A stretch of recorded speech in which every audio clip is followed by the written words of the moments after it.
Que buraco é esse que você erroneamente tentou preencher através desse comportamento?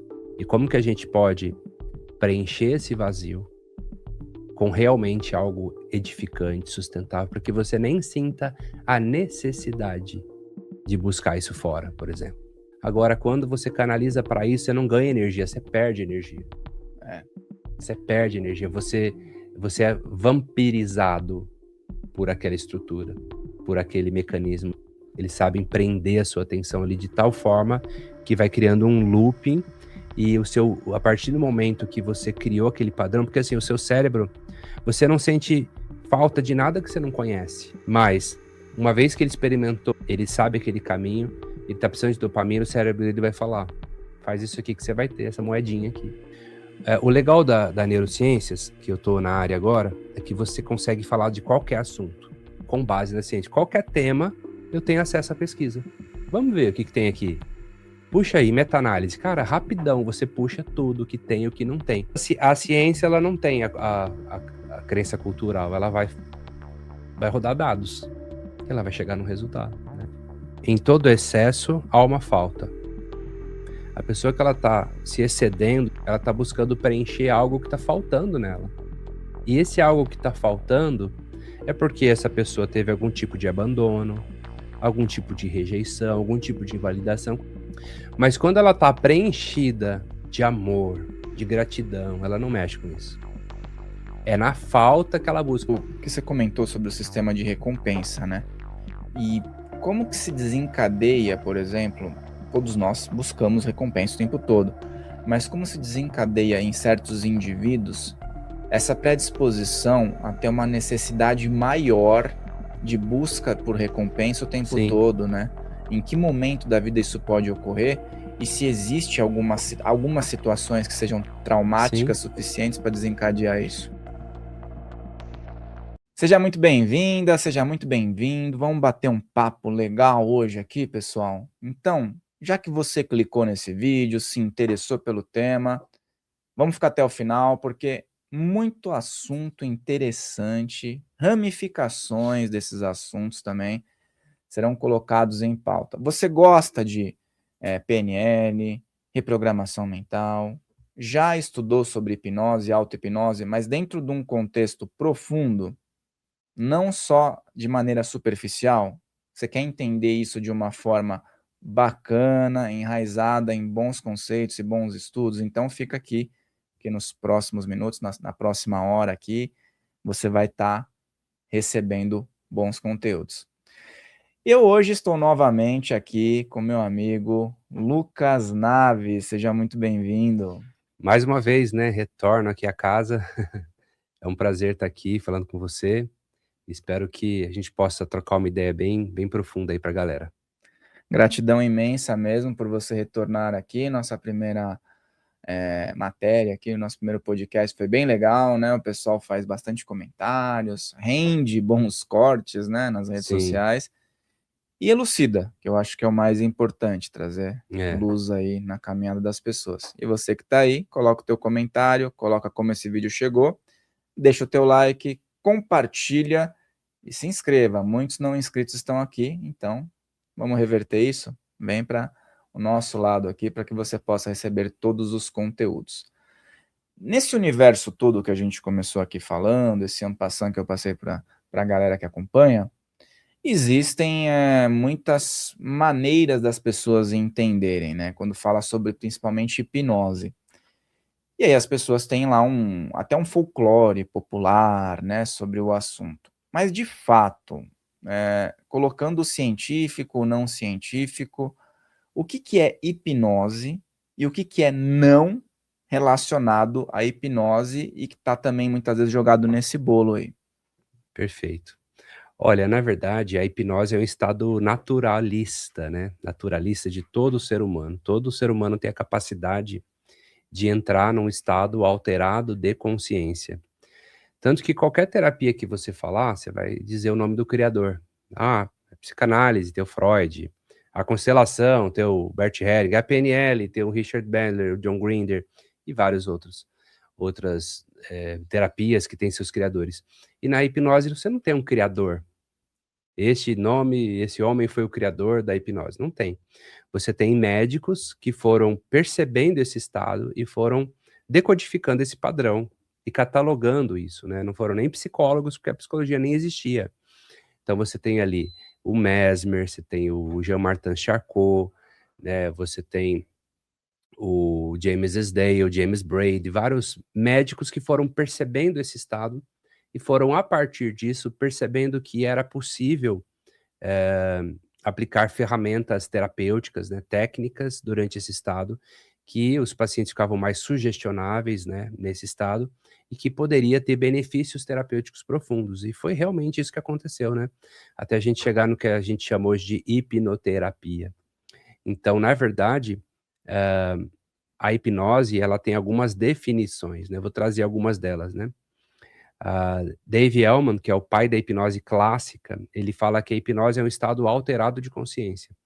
Ou seja, toda vez que você sai da vigília, você entra em ondas gama, alfa, teta ou delta, você está em hipnose, né? Então imagina, a gente passa por isso várias vezes na vida, né?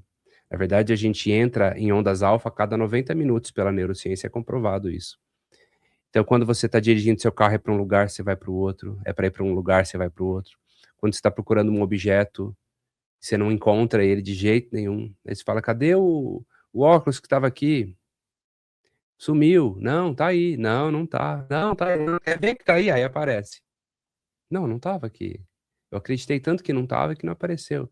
Quando você vai no cinema, você se emociona, quando você se apaixona, é uma hipnose. Então, a hipnose, ela acontece o tempo todo. Outros autores vão para uma teoria de que a hipnose não necessariamente é um estado alterado de consciência, mas um estado subjetivo de percepção. Outros autores, como o James Tripp, que foi um professor meu, inclusive, um britânico, ele já disse que a hipnose é o uso da linguagem para alterar a percepção da realidade.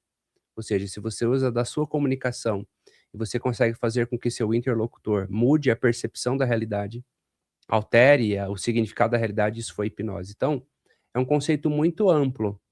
Por isso que é difícil você falar assim, ó, o que não é hipnose, é mais fácil falar o que é, né? Porque a hipnose, ela está em todas essas técnicas terapêuticas, em todos esses cursos que tem, fechar os olhos, respirar, meditar.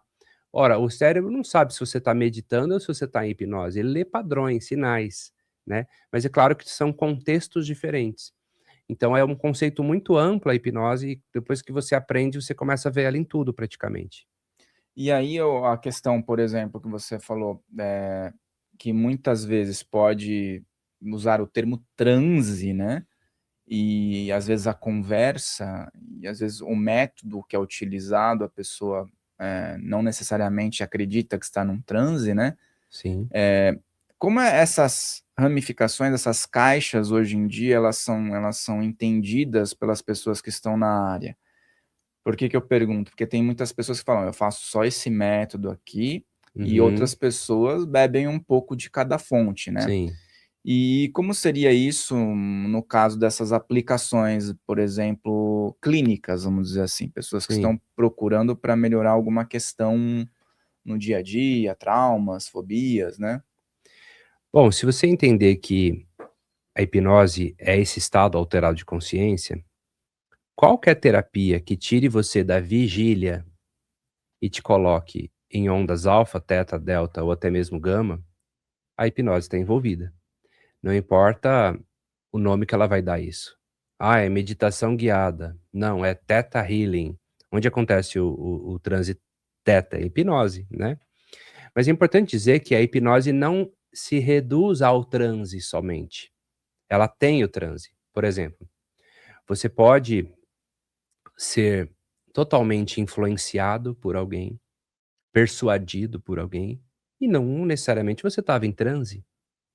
Então, uma pessoa que domina muito bem a arte da persuasão, o que a gente chama de hipnose conversacional, ela nem precisa te pôr em transe.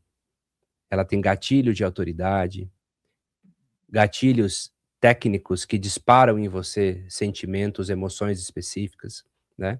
Então, eu vou dar um exemplo, como as pessoas acham que, poxa, hipnose é só fechar os olhinhos e relaxar. Veja lá, um lutador de MMA. Ele está em transe. Tem o caso lá do Vanderlei Silva, que teve uma luta dele que ele quebrou a mão e nem percebeu que tinha quebrado a mão. Continuou lutando. Foi perceber depois que a luta acabou. Um soldado numa guerra, ele entra num transe, certo? Esses cursos de alto impacto, a pessoa tá lá com música, som, pirotecnia, ela tá pulando, dançando, quebrando madeira, andando no fogo, é um transe, e ela não tá relaxada, certo? Então, ela tá num estado alterado, mas não um estado alterado com foco em relaxamento. O que acontece é que todas essas faixas de níveis de consciência, como as ondas gama, as ondas alfa, teta ou delta, elas promovem faixas de aprendizagens diferenciadas da vigília, certo? Então, na vigília, a gente está com o nosso córtex pré-frontal muito ligado, muito aceso. E isso tem um certo benefício até certo ponto. Mas tem alguns tipos de aprendizado que você vai interiorizar mais quando você automatiza, ou quando você relaxa um pouco mais, ou quando você tem um apelo emocional, você tem um vínculo emocional, né. Então, eu posso fazer uma hipnoterapia com você e se você não sentir nada, talvez não valeu de nada aquela hipnoterapia. Mas se eu conseguir ativar gatilhos que fazem você se emocionar, você chorar, você agradecer, ou você perdoar e sentir uma emoção uma graça muito grande, você vai esquecer do que eu falei, mas você não vai esquecer do que eu fiz você sentir, certo? Uhum. Então, ah, os estudos foram ficando cada vez mais claros, né, de que o estado hipnótico, ele possibilita a atuação da psicoterapia. Porque eu posso chegar para você, Fael, e falar assim: "Fael, de onde vem o seu problema?"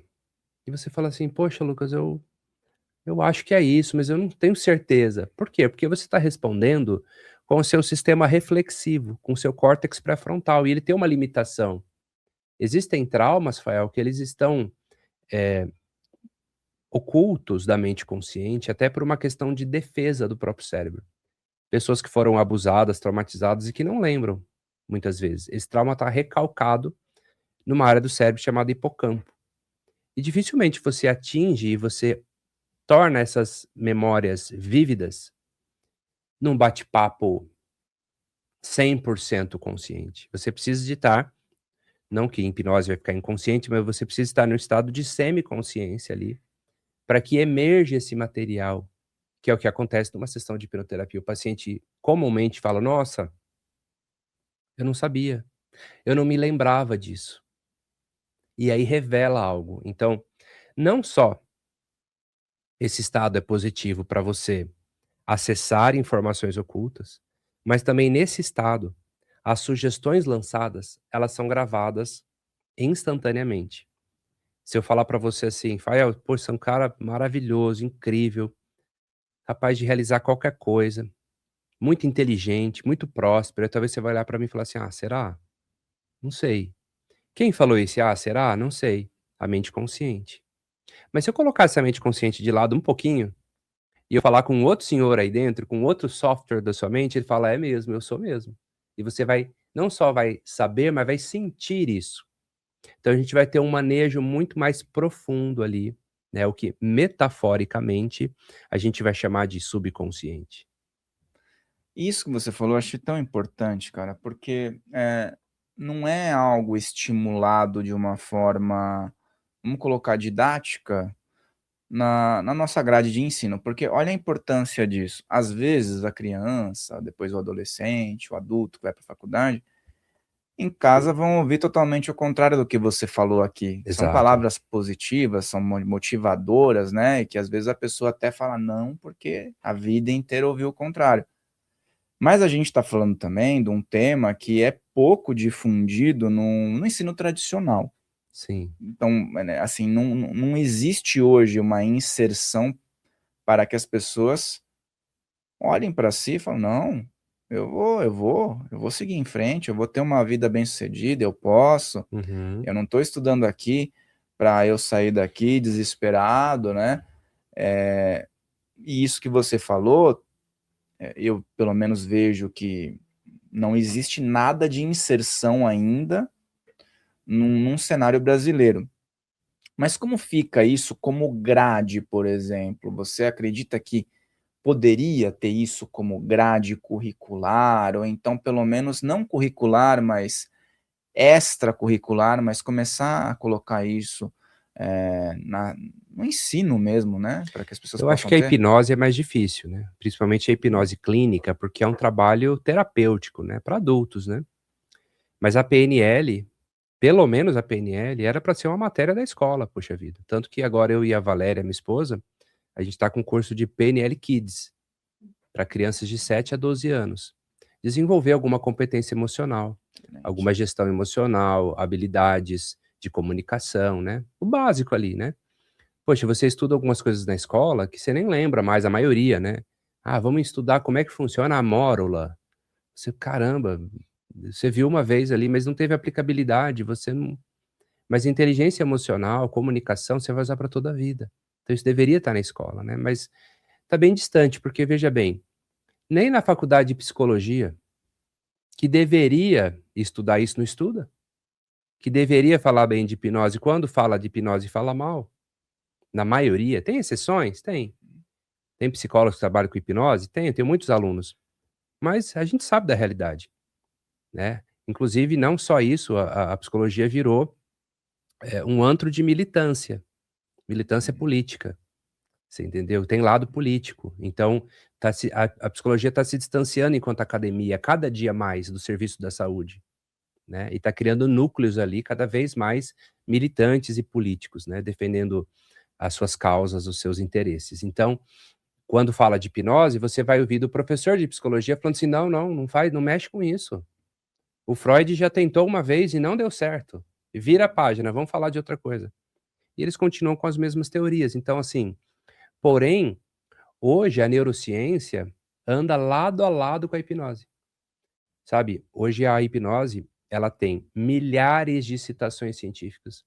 Se você vai lá no PubMed, vai lá no Cochrane, escreve lá "hipnosis", são milhares de artigos.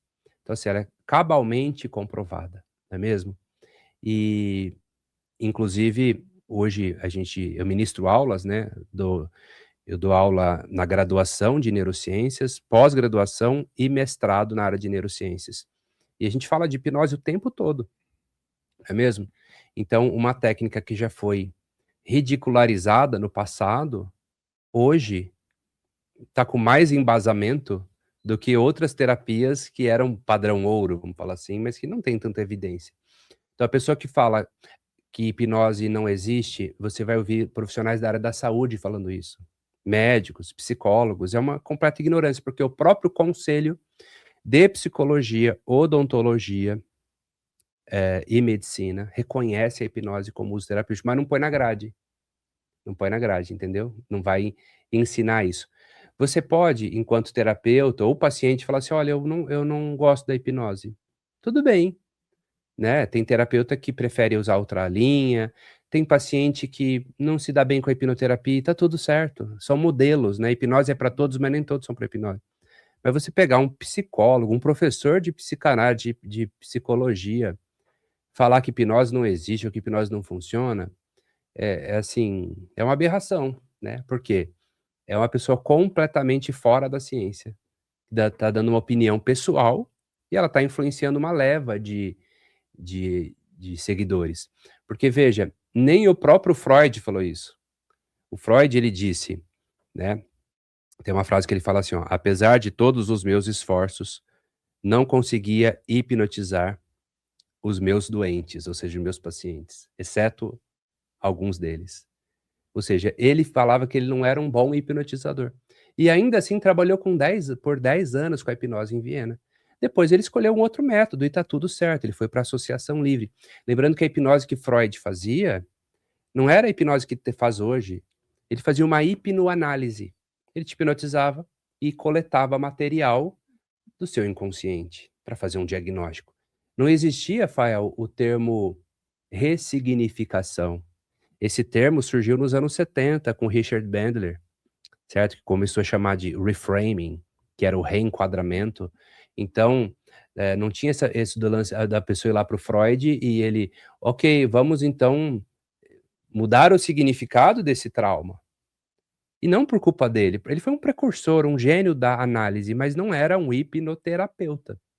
Então a gente precisa de virar essa página do Freud, né, e com todo respeito a ele, e entender que a hipnoterapia que a gente usa hoje é uma hipnoterapia baseada em evidências, né, com estudos recentes, com progresso, com resultado documentado, depoimentos, certo? Com testes, com aplicações. Então, a gente está falando de uma terapia que, se feita por um profissional sério, que também não é para ser feita por qualquer um, se feita por uma pessoa formada, séria, geralmente tem ótimos resultados. Levantando essa questão, eu vejo que uns anos atrás veio um número grande de pessoas falando sobre o trabalho de hipnose, né? E dentro dessa linhagem você também se despontou. Só que eu vejo que teve uma alta muito grande. Hoje, poucos daquela época continuam ativos nas redes sociais, até porque, eu não sei, deu uma queda de interesse nas pessoas, não sei porquê, mas o seu trabalho continua crescendo. Você seguiu uma linha muito séria, muito Sim, dedicada, né? Eu acho que esse é o diferencial. Mas, ficou um mito. Eu queria que você falasse sim, sobre isso, porque eu acho que a maioria das pessoas, às vezes, coloca em descrédito por conta de alguns conteúdos que viralizavam. sim, sim, sim, Ficou aquele mito, quando sim. alguém chega para você e fala, provavelmente: "Ah, eu vou perder o controle na É. hipnose", eu acho que ficou muito isso. Diminuiu, mas ainda tem, né. Agora sobre a diminuiu a busca, a procura, no meu caso só aumentou, né. Uhum, Eu eu vim dessa leva, ali nos anos 2015, mais ou menos, uhum, explodiu a hipnose, né. Tinha o Alberto Delísola, tinha o Rafael Baltresca, depois mais adiante um pouco veio o Pyong Lee, e veio um monte de gente falando de hipnose, né. E vários outros professores não tão conhecidos. Aí a maioria dos que foram trabalhando com hipnose não trabalham mais, foram fazer outra coisa. Pegaram uma onda ali e depois sumiram. Eu insisti, e eu trazendo novos entrantes para o mercado o tempo todo, porque nos meus cursos de hipnose eu falo assim: "Quem aqui já fez um curso de hipnose?" 2 levanta a mão, então é só gente nova que eu trago para o meio. Só que deixou de ser popular no sentido de ter curiosos. Hoje quem vem fazer um curso são terapeutas. Então, para o público terapêutico, a hipnose ela nós nunca tivemos tantos hipnoterapeutas como na atualidade. Eu lembro que lá 2000 e bolinha, você precisava encontrar um hipnoterapeuta, às vezes numa cidade grande você não tinha. Hoje a gente tem redes de hipnoterapeutas no Brasil todo, no mundo, para indicar, né. Mas acho que caiu um pouco a questão da hipnose de palco. uhum. Aí sim, essa hipnose mais de brincadeira, porque é uma coisa que, legalzinho, mas ok, eu dei risada uma vez, da próxima já não é mais engraçado, então Não resolveu nada não para a resolveu. pessoa. Então, tem os grupos bem legais, né, tem o Magicamente, que faz um trabalho bem legal de hipnose de palco, o próprio Rafael Baltresca faz também. Não é a minha área, fiz no início da minha carreira algumas coisinhas, mas não é minha área é terapia, né. Mas sobre quebrar os mitos, também está muito mais fácil, porque antigamente as pessoas não tinham acesso à informação. Então hoje se você vai lá no ChatGPT, se você vai no Google, pensa na cabeça de uma pessoa comum, o o que é hipnose? Quais os benefícios? Vai sair tudo lá. Não vai falar assim: "Ó, não faça que é perigoso, você vai perder o controle", não. Com uma pesquisa na internet você vê que tem fundamentação, que tem ciência por trás, que se feita por uma pessoa séria e formada, tem resultado, né. Então, esse processo de desmistificação a gente chama de pré-talk, né. O pré-talk é uma conversa prévia que eu tenho com o sujeito que quer fazer hipnose, seja ele um paciente ou uma pessoa que vai participar de uma dinâmica. E basicamente eu tenho alguns poucos minutos para explicar o que é, o que não é hipnose, mas é tão rápido, né. Então, basicamente: "Ó, você não vai ficar inconsciente, você não vai perder o controle. Ah, e se eu não voltar? Você não vai para lugar nenhum, então você não vai voltar, porque você nem vai, né.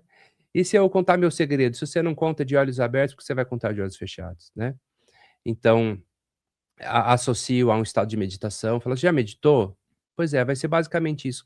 Ou eu gosto de fazer a seguinte metáfora: lembra de um dia que você acordou bem cedo, mas não precisava ter saído da cama, sabe, era um domingo, um feriado, você olhou no relógio, era 5 da manhã. Você estava sonhando tão gostoso e você falou: "Poxa, eu quero continuar aqui". Seu corpo estava pesado sobre a cama, você estava meio que dormindo, mas meio que acordado.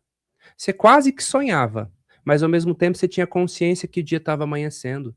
Talvez você já ouvia carros passando na rua, ou alguém já mexendo em algum cômodo da sua casa. Já passou por isso? A pessoa: "Já". Falo: "Pois é, esse estado é hipnótico". É o que eu posso te trazer como analogia do mais semelhante do que você vai vivenciar aqui, ó. Você vai me ouvir o tempo todo, você vai entrar num relaxamento gostoso, você só vai fazer o que você quer fazer, você não vai seguir, sugestões que firam o seu código moral, o seu código de condutas, e já foi feito todo tipo de teste para isso. A pessoa faz aquilo que ela acredita que faz parte dos valores dela, né, embora possam haver manipulações aí. Então, quando eu trago essa analogia, fica muito mais fácil, né, de que é um estado naturalista. Ah, e se eu não disser? E se eu não falar nada pra pessoa e começar a hipnotizar? Ela pode falar assim pra mim, ó: "Poxa, eu acho que eu não fui hipnotizado, porque eu te ouvi o tempo todo". Ué, mas é pra ouvir, né. "Não, eu imaginei que eu fosse ficar apagado". Então as pessoas têm a crença de que vão ficar apagadas, de que vão perder o controle. Então, eu penso assim, ó, em 5 minutos, 10 no máximo, eu tiro essa crença. Ela faz parte do processo terapêutico. Na consulta de anamnese, a gente já quebra esse preconceito. E a pessoa se abre à experiência.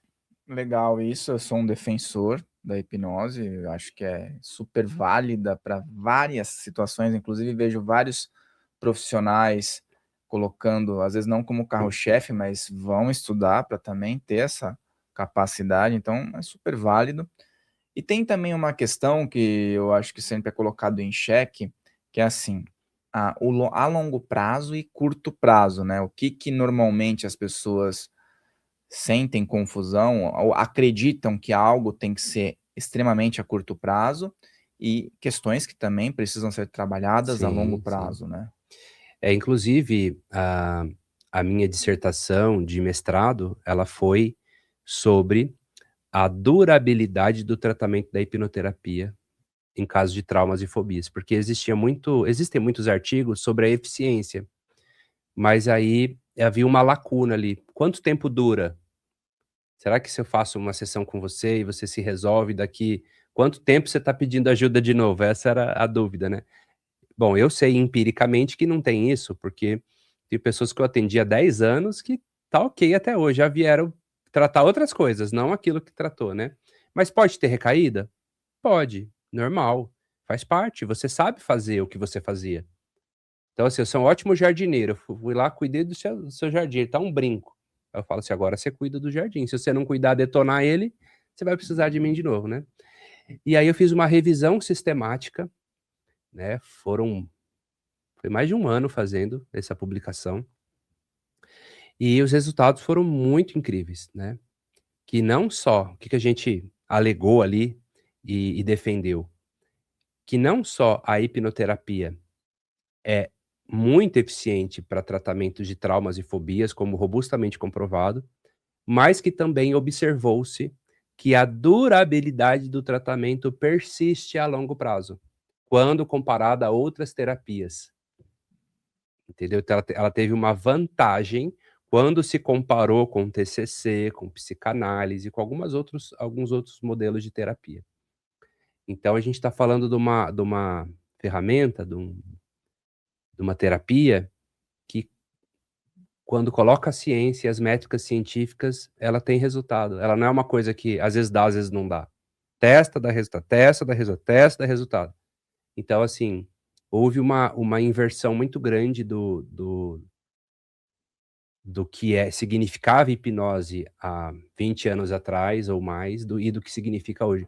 Você ainda encontra um preconceito, às vezes, no público do interior, né, mas é mais é mais um desconhecimento, onde, pasmem, a gente encontra mais preconceito são de alguns psicólogos ou de pessoas religiosas. Que aí são os que mais atacam, né. Então o religioso ele vem, ele fala assim, ó, principalmente o protestante: "Na Bíblia diz que hipnose é do demônio". Eu falei: "Onde?". "Não, aqui ó, não consultais os feiticeiros". Não, nem tinha o nome hipnose, né? Não consulte os feiticeiros, não Já sei o entrou no quê. mesmo bolo ali. Então você vê, né? Então há um preconceito ali dos religiosos, mas eles fazem, né? Eles se preparam.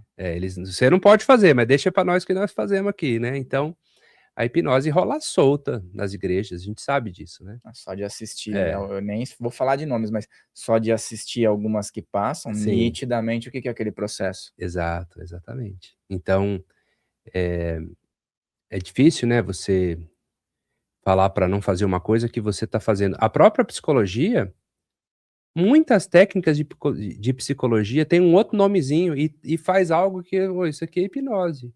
Tem cheiro de hipnose, gosto de hipnose, mas não é hipnose. Põe um outro nome, você entendeu? Então, hoje está tendo um novo olhar. Qualquer pessoa um pouquinho mais instruída, que pesquisar um pouco, ela vai perceber que a hipnoterapia é uma ferramenta que veio para ficar, que tem crescido cada dia mais e mais, e ela tem crescido de maneira sustentável. Não é como aconteceu com o coach, né? Porque houve uma injustiça com o verdadeiro coach, né? Uhum. Porque nos Estados Unidos o processo de coach é respeitadíssimo. Qual o problema de você ter um treinador, um coach? Um treinador que te leva do ponto A a um ponto B e que te ajuda a superar os obstáculos no meio do caminho e que te dá os recursos para isso. Só que no Brasil acabou virando uma oportunidade de ganhar dinheiro para pessoas que não deram certo em alguma coisa na vida. Pulverizou muito, né? E aí banalizou.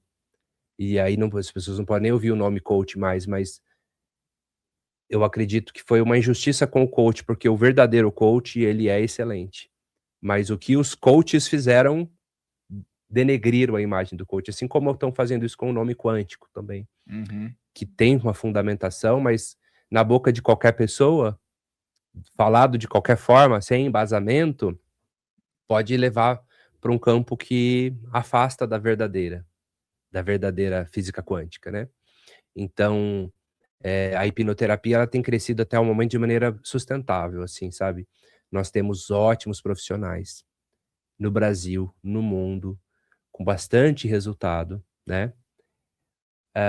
Alguns grupos de psicólogos estão malucos com isso, eles estão tentando proibir, né? Eles entram com projetos de tentar proibir a hipnose e outras psicoterapias. A psicanálise mesmo, né? A própria psicanálise, desde os anos 2000, eu fiz um vídeo no meu YouTube mostrando todas as tentativas, mas todas, quando chegam nos tribunais superiores, são rejeitadas por questões históricas. O Brasil é um país de terapias alternativas, porque no próprio Conselho de Psicologia está bem claro que psicoterapia não é atividade privativa exclusiva do psicólogo. A psicoterapia precede a psicologia, já era utilizada por líderes religiosos no passado, inclusive, né? Então, hoje é difícil você proibir a hipnose, né? Vamos supor que alguém consiga proibir o nome. Vamos supor que amanhã, sei lá, o STF fala assim, não pode ter mais hipnose. Ok, eu vou fazer uma visualização criativa. Não, não pode mais fechar os olhos. Ok, uma terapia da intuição dos olhos abertos. Que é o que já fazem. Você muda o nome a um reprocessamento neural cognitivo. Ressignificação Como que você vai definir o que é hipnose e o que não é, e quem vai fiscalizar isso? Porque se você proibir hipnose, você vai ter que fechar onde faz reiki, onde faz constelação, onde faz teta healing, onde faz barra de axis, você vai ter que fechar um monte de igreja. Porque o que é hipnose? Primeiro vai ter que definir o que é hipnose, não é mesmo? Então eu acho que esse é um grande problema quando tentam proibir as coisas, porque eles alegam tentar proibir no sentido de proteger a população, mas na verdade é reserva de mercado, porque eles estão perdendo muitos pacientes para terapeutas alternativos, e eles não querem que eu utilize terapeutas alternativos. Eles não querem que o paciente procure qualquer terapeuta, eles querem que o paciente procure só ele, psicólogo. Só que ele vai usar a hipnoterapia? Dificilmente. Esse é o ponto. Muitos também procuram porque perdem mercado, porque muitas vezes as pessoas elas também pesquisam, elas também veem Sim, o resultado que está ocorrendo, e aquilo que você falou, às vezes a pessoa foi, acessou, fez a sessão de hipnose, e não voltou. Tradicionalmente as pessoas falam, ah, não voltou porque não gostou. Não, não voltou porque foi bom, Porque resolveu. porque resolveu, né? Então Exato, é o único tipo de trabalho que quando a pessoa não retorna, não há recorrência, foi ótimo. Então, assim, isso daí acontece muito. Eu vejo muito isso de pessoas, às vezes, realizarem uma sessão, realizarem 2 sessões e não voltarem. Se não voltou, é o ponto que é. você está procurando, né? E a gente trabalha para resolver. A gente não pode prometer nada. Ah, você garante que você resolve? Eu falo, não garanto nada. Eu costumo falar assim: olha, a hipnoterapia é uma terapia excelente.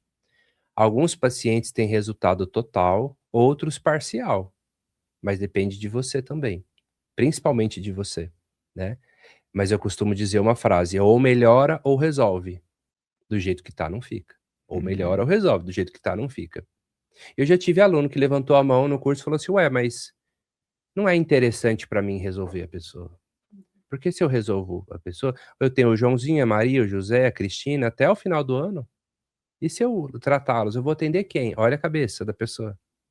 Mal ela sabe que quando você trata bem uma pessoa e você, olha, a gente se debruça sobre a anamnese, a gente cria estratégia, a gente é o maior interesse, nós somos os maiores interessados em ajudar a resolver.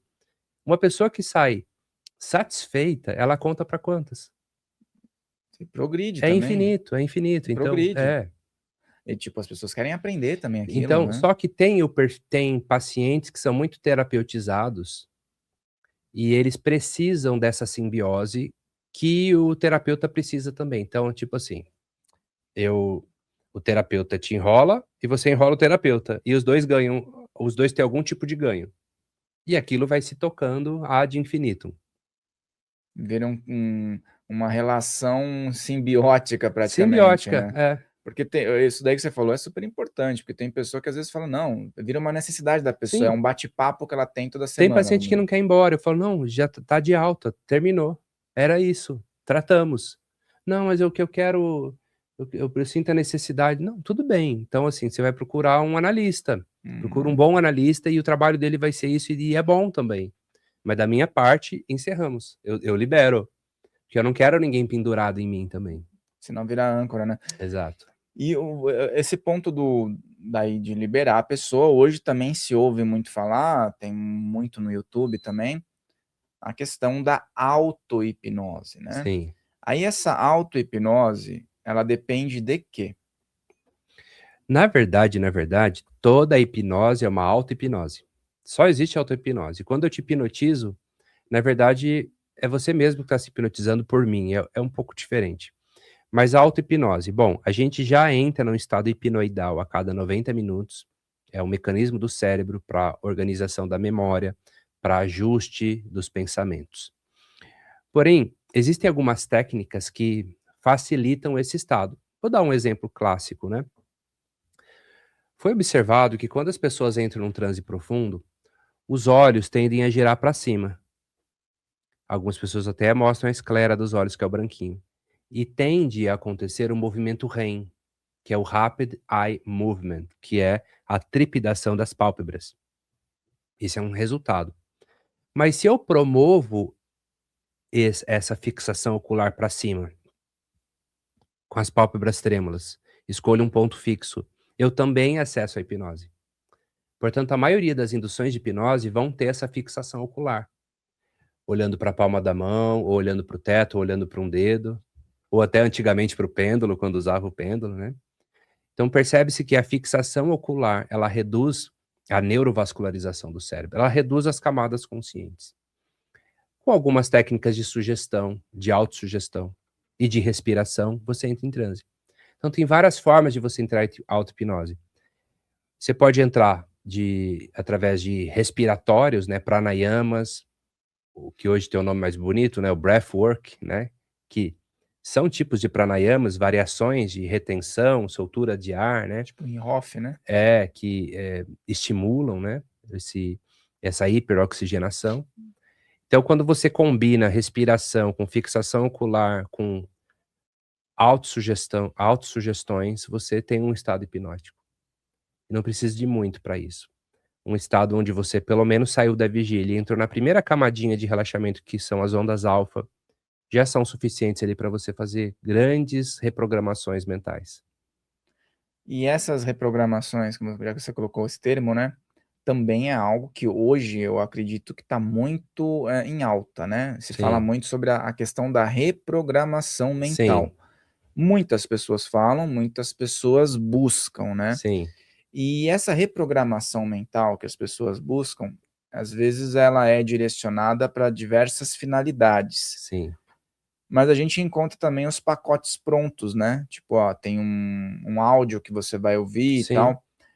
Como é que funcionaria isso? Porque eu acho que questões que às vezes são genéricas, todas as pessoas buscam prosperidade de uma forma ou de outra, né, saúde. sim. E quando a questão é muito específica, como é que funciona a questão da reprogramação mental? Perfeito. Olha, antes de mais nada, vamos explicar o que que é reprogramação mental, porque, outro dia até ouvi um cara que se anunciava neurocientista, que hoje todo mundo fala que é neurocientista, mas vai ver não é, né. Então assim, ok.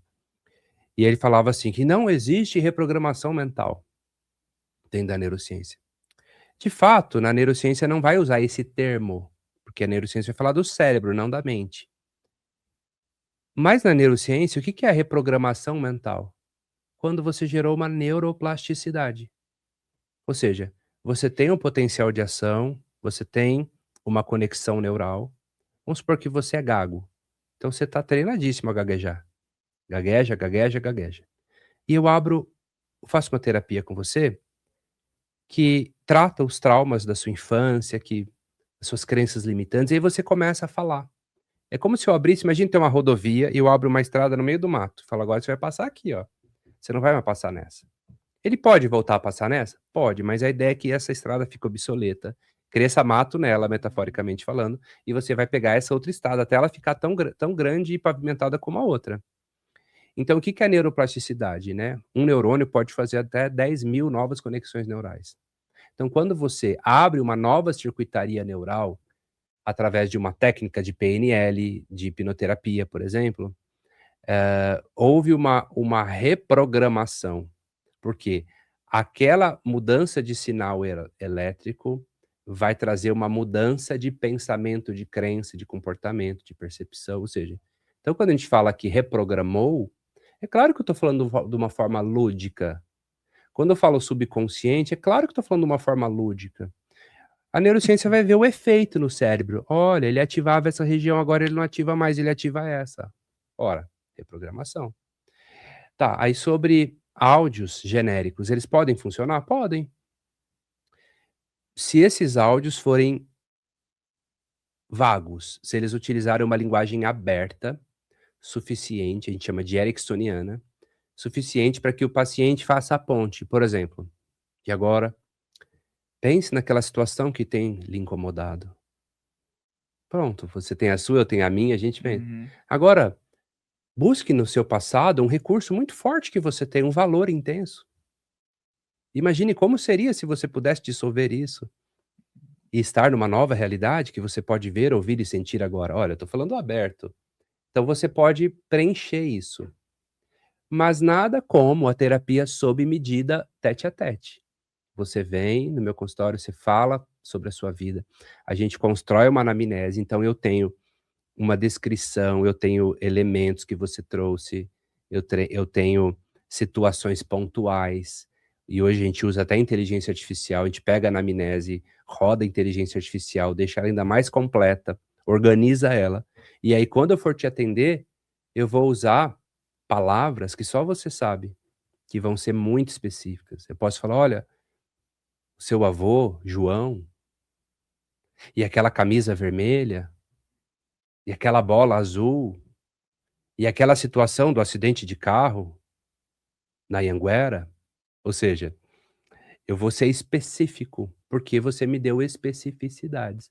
Por isso que é uma terapia sob medida. Então, a chance da gente fazer uma reprogramação mais eficiente vai ser maior.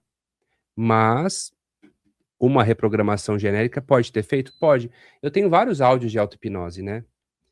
E os depoimentos são incríveis, sabe. Tem pessoas que falam: "Poxa, os seus áudios mudaram minha vida", eu nem sei quem que é que ouviu o áudio. Mas se ela se espelhar, se ela entrar em ressonância com o que eu tô falando, ela vai ter uma mudança. É que daí, como você falou, né, você cria um cenário, na Uhum. verdade, só que esse cenário não tem os objetos, os elementos, a pessoa vai construindo com base na Isso, narrativa ali, né. isso. Isso é super interessante. E até você comentou que você curou a gagueira, Sim, exatamente. e muitas pessoas hoje em dia, eh, enfrentam isso, né, não só mas também o travamento, às vezes ao falar em público, ou Uhum. então sensações que são desconfortáveis na comunicação, né. Sim. E como que funciona isso? Porque basicamente hoje as pessoas precisam se comunicar, né. O que que ocorre no cérebro, por exemplo, numa pessoa que está com a gagueira? E como que você conseguiu realizar esse destrave, né? É algo que todas as pessoas, por exemplo, que hoje enfrentam esse problema, que eu acho que tem muita gente que enfrenta, eh, pode ter um êxito se buscar uma ajuda? Pode ter um êxito, mas poucas vão ter, porque poucas estão dispostas a fazer as mudanças que precisam ser feitas. Veja, o problema não é a gagueira. Eu costumo falar assim, ó: você já viu uma pessoa com altíssima confiança, com altíssima autoestima, ser gaga? Você conhece? Acho que não. Você não conhece. Mas você conhece pessoas, você já viu pessoas que travam na fala, ou que são gagas, ou estão gagas, com um problema de autoestima ou autoconfiança? Realmente são meio retraídas, Sim. né? Então, a gagueira é um sintoma disso, assim como era comigo. Eu me sentia inferior, me sentia menor, me sentia incapaz, e gaguejava principalmente com pessoas que remetiam superioridade, figuras de autoridade. Era o professor, era o pai, era o pastor, era o tio, você entendeu? Era alguém que remetia a alguma autoridade ou que era mais velho do que eu, porque com alguns amigos eu não gaguejava. Quando eu cantava, eu não gaguejava, ou seja, eu não tinha nenhum problema fonoaudiológico, embora eu tenha feito fono também para me ajudar. E acho importante quando você tem um problema de dicção ou qualquer coisa do tipo. Até uma vez eu falei na internet isso e veio um monte de fonoaudióloga brigar comigo no chat e tal, que gagueira é só o fono que pode ser. Olha, respeito muito a fono, a maravilhosa, ajuda muito, mas se você não tratar o emocional, você pode fazer a fono o que for, você precisa do tratamento emocional também. Então, por exemplo, eu fiz fono por muitos anos e não melhorava. Mas, quando você identifica a emoção que está causando aquilo, como eu falei, eu cantava, eu tinha uma bandinha, eu cantava na minha bandinha, eu não gaguejava, eu imitava as pessoas, eu não gaguejava. Então estava tudo certo aqui, ó, mas quando eu senti aquela emoção de medo de tomar uma bronca ou de ser reprimido, eu gaguejava. Só que, como eu sou muito metódico e persistente, eu peguei um livro de auto-hipnose, na época, que era O Poder do Subconsciente, Joseph Murphy, e eu Excelente, né? apliquei esse livro, assim, ó, como se fosse a oportunidade da minha vida. Se você pegar aquele livro e levar a sério, você tem um resultado. Eu levei a sério que cada página apliquei sistematicamente todo dia o método dele. E aí nunca mais gaguejei, você entendeu? Então muitas vezes as pessoas vêm procurar tratamento de gagueira, mas ela acredita que a gente vai estalar o dedo e vai tirar a gagueira de você, e aí que é a dificuldade, entendeu? Então assim, ó, eu também sei das limitações da hipnoterapia. A hipnoterapia era excelente para fobias, traumas, mudanças de crenças, mudanças de significados. Ela pode ser útil também para gagueira, tabagismo, mas tem mais dificuldade, por quê? Tudo que depende mais da pessoa, dependeu muito do paciente, tá na mão do paciente. Por exemplo, ó, faz uma hipnose para eu parar de fumar. Tem pessoas que falam assim: quanto que é para você me fazer parar de fumar? Quanto que é para você me emagrecer? Não é assim que funciona. Ah, mas eu vi depoimento de pessoas que pararam de fumar com você. Então, mas foram elas que pararam. Eu não faço você parar de fumar, mas eu tenho vários caminhos que podem te ajudar. Só que eu vou fazer a sessão com você, hoje é sexta-feira, eu não tô com você sábado, domingo, segunda. Uhum. Então, eu faço a programação, mas você vai ser fiel a ela? O quanto você quer parar de fumar de 0 a 10? Aí a pessoa ainda fala assim, ó: "Ah, acho que um 6". Você Aí entende? Então você complica. vai ter um resultado 6. Quando você quiser 10, você volta aqui, a gente constrói um trabalho. Sem pressa, sem cobrança.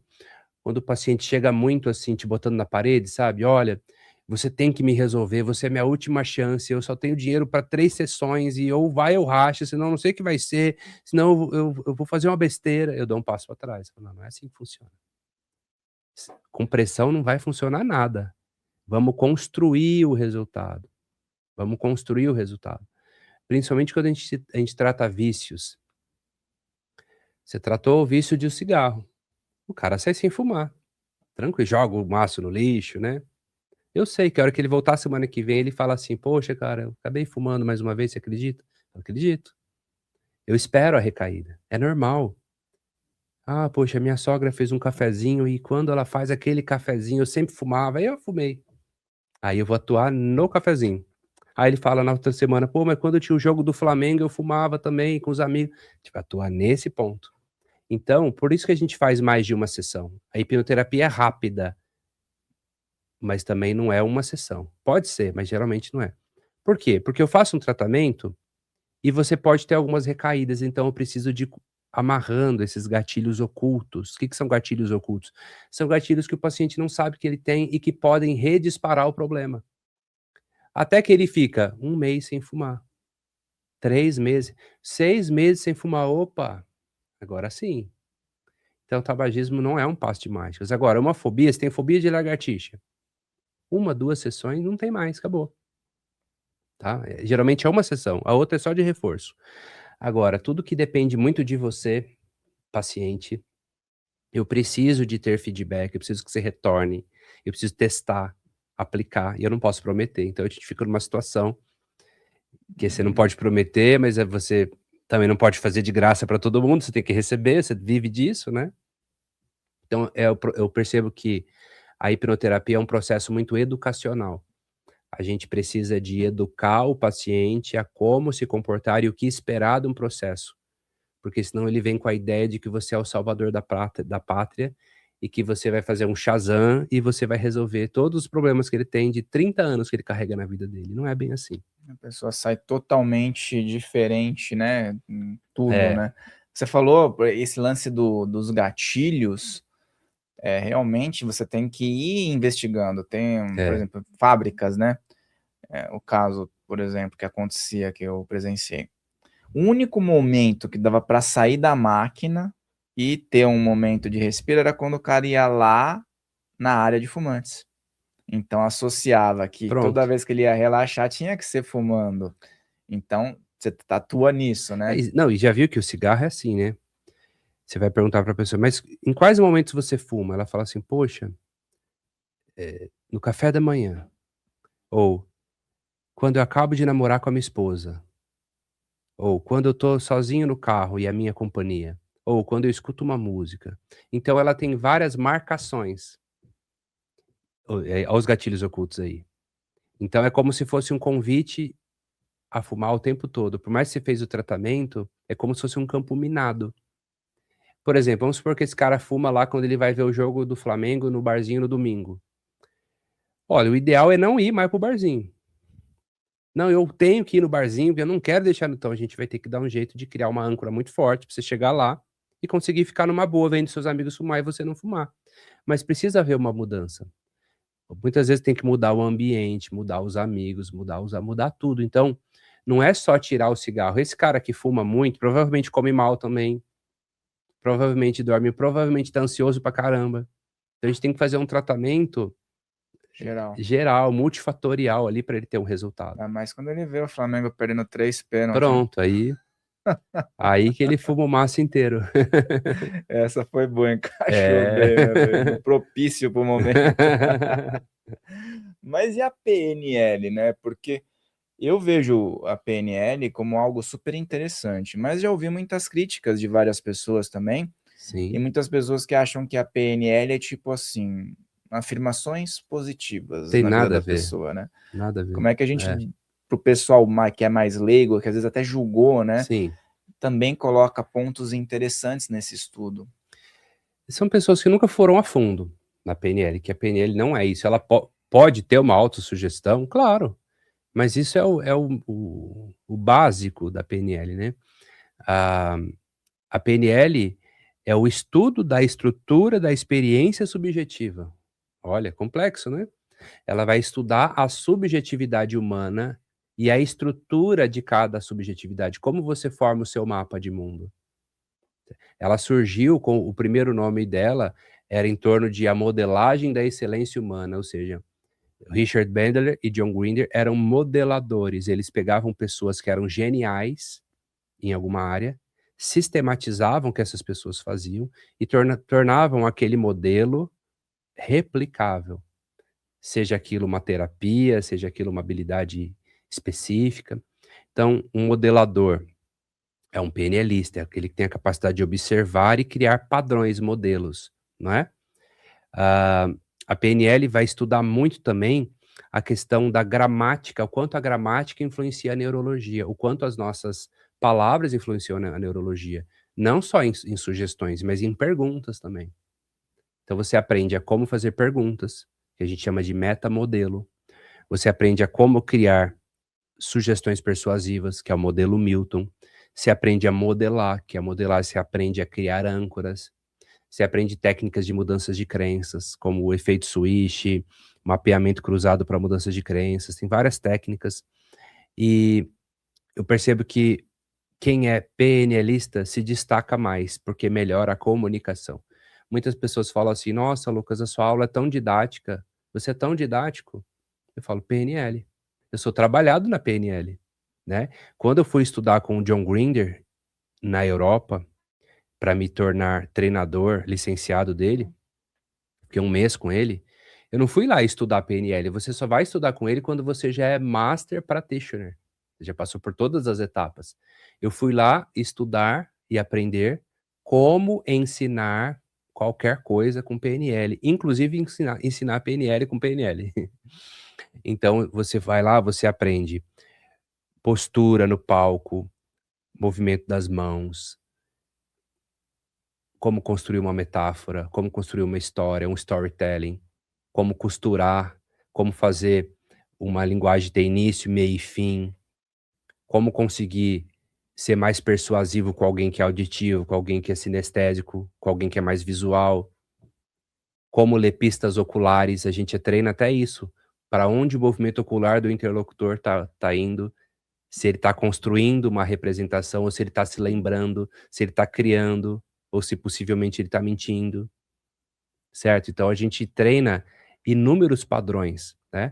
E a gente treina ressignificação, a gente treina atribuição de significados. Quando você aprende PNL, você aprende a memorizar melhor, você aprende a falar melhor, você aprende a ter uma comunicação interpessoal melhorada e intrapessoal melhor, você se comunica melhor consigo mesmo. Então, a PNL não tem nada a ver com o que pensam que é, porque ela é muito mais profunda do que isso. E ela se desenvolveu muito, a gente vale lembrar que a PNL completou 50 anos agora. Teve até uma live de comemoração com os 2 criadores da PNL, que estão bem senhorizinhos já. E ela evoluiu muito. Hoje a PNL dessa última década reformulou os conceitos, melhorou muitos conceitos. O John Grinder, inclusive, desde os anos 80, ele criou o novo código da PNL, ou seja, ele percebeu tudo aquilo que eles criaram nos anos 70, o quanto foi interessante, mas o quanto eles precisavam de atualizar aquilo. Então, não tinha, por exemplo, um embasamento neurocientífico como tem hoje, certo? Então isso, cada dia mais a PNL está se infiltrando e colaborando com a neurociências. Por quê? Tem coisas da PNL que não tem comprovação. Por quê? Porque não foi testado. Não deu tempo de testar, tem só 50 anos. Então, estão sendo feitos mais estudos.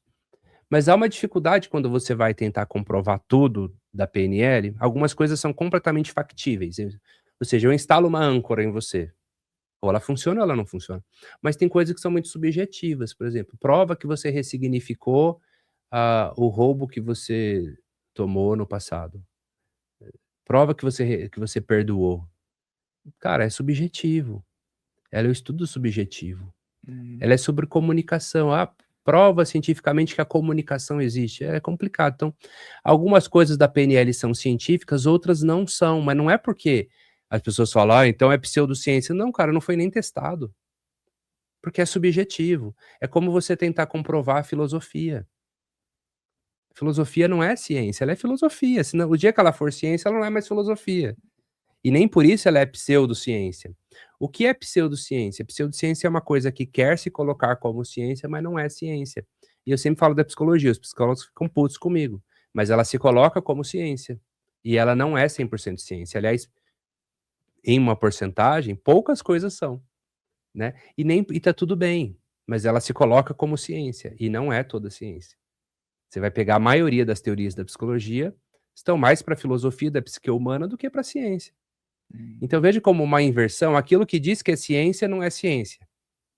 Aí eles falam que a hipnose é pseudociência, é o que é mais ciência ainda. Então, Alguns psicólogos, não todos, lógico, alguns gostam de falar de boca cheia. Psicanálise é pseudociência também, né? então, tá bom, mas a psicanálise nunca quis ser ciência. Exato, tá no lugar certo. Ela tá no lugar certo, ela é uma análise. Agora, claro, um psicanalista quando chega e fala: "A psicanálise é ciência", eu vou falar: "Ó, desculpa, não é, não, desculpa, não é, pode ter um artigo ou outro, mas não é ciência". O que isso significa que ela seja ruim? E significa que ela não funcione? Não, ela cumpre o papel dela, então a gente tem que também quebrar o preconceito de que aquilo que não é ciência não é bom. Pode cumprir um papel excelente, como a própria filosofia. É excelente, mas não é ciência e tá tudo certo, entende? Também tem coisas que são ciência e não serve para nada, foi comprovado, não sei o quê, mas você não consegue aplicar.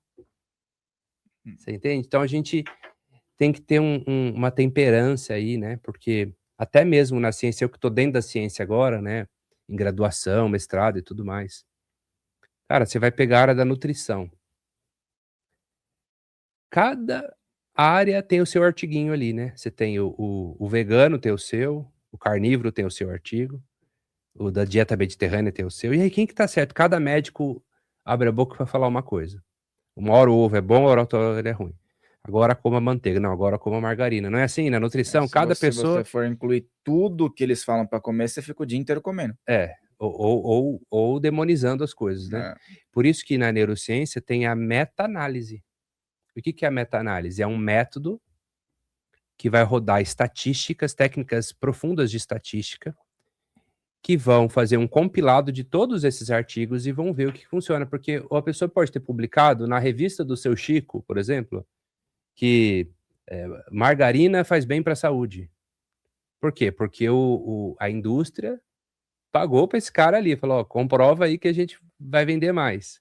Aí você vai ver, aí sai na manchete: "Coma margarina, ela é mais saudável que a manteiga", não é? Ok, beleza, mudamos uma molécula, olha, aí agora ela não tem, Inclusive, isso aí é é, real, né? agora ela não tem 20 ingredientes, ela tem 22 e tá tudo certo, né, agora pode comer. Aí você vai ver o artigo, 7 participantes. Né, opa, espera aí, então se a pessoa não sabe ler artigo, ela pega a headline, ela fala: "Ok, eu vou comer isso aqui". Então tem muito interesse econômico. Quem que tem interesse econômico de fazer uma publicação que vai comprovar a PNL? Pra quê? Vai ganhar o quê com isso? Mas se eu sou uma indústria da medicação, indústria farmacêutica, indústria alimentícia, eu patrocino o que eu quiser, né, pra lançar isso, né. Então aí agora você tem que pegar as meta-análises. Por exemplo, tem um artigo que saiu que é muito interessante, foi publicado na Lancet, que é uma revista de peso, em 2017. Esse artigo foi feito em diversos países da Europa, foram 135.000 participantes durante, se não me engano, 7 anos, que eles tentaram comprovar se a gordura saturada realmente criava placa de ateroma, que a gente cresceu ouvindo isso, né, não coma gordura da carne, né, use o óleo vegetal, né, A era assim que gema do falava? ovo também. É. E sabe qual que foi a comprovação desse artigo? Não há correlações. Mas houve correlações que o consumo excessivo de carboidratos refinados podem causar problemas cardíacos. Mas que a gordura da carne não é. Cara, olha só, a gente cresceu vendo o médico indo na TV, falando mal de banha de porco, de óleo de coco, de manteiga, defendendo margarina, defendendo óleo de soja, e aí você tem um artigo, esse é um artigo robusto. Aí, tá, você pode criticar, mas, cara, foi publicado na Lancet, um artigo com mais de 7 anos de pesquisa, com 135 mil participantes, e não encontrou correlação da gordura saturada com placa de ateroma. Certo? Mas aí você abre o Instagram, você tem um Nutri lá falando assim, ó, olha, uma opção saudável para você, hein? Você vai comer essa bolatinha fit, você vai comer a margarina da marca tal, porque manteiga não presta, é gordura saturada e não presta. Óleo de soja. você tem que usar o óleo de soja, esse aqui é o mais saudável, hein? Você vê lá o cara nutricionista de jaleco e fala, meu, se você é um leigo, você vê aquele cara, imagina uma pessoa simples, ela tá lá, uma senhorinha na casa dela, fala, vou seguir esse cara, é um nutricionista, né? Por isso que é importante você ir para a ciência. O legal da neurociências, que eu tô na área agora, é que você consegue falar de qualquer assunto, com base na ciência. Qualquer tema, eu tenho acesso à pesquisa. Vamos ver o que tem aqui. Puxa aí, meta-análise. Cara, rapidão, você puxa tudo, o que tem e o que não tem. Tem áreas que realmente são subjetivas, tipo terapia. Cara, é muito subjetivo. Terapia que você gosta, eu não gosto. Mas alimentação já é uma coisa mais é ou não é. Por mais que tenha diferença, você é alérgico, o outro não é, mas assim, tem estudos que são muito de peso. Por exemplo, esse estudo que foi chamado PURI, que ele desdemonizou a gordura saturada, ele deveria estar sendo seguido pelas faculdades de nutrição, os cursos de nutrologia. Mas aí que tá. Há interesse nisso? Não, não há interesse nisso. Então, o profissional ele já forma na faculdade de nutrição e ele já aprende errado ali já. Ele já aprende errado ali. Por quê? Porque há todo um jogo de indústria por trás.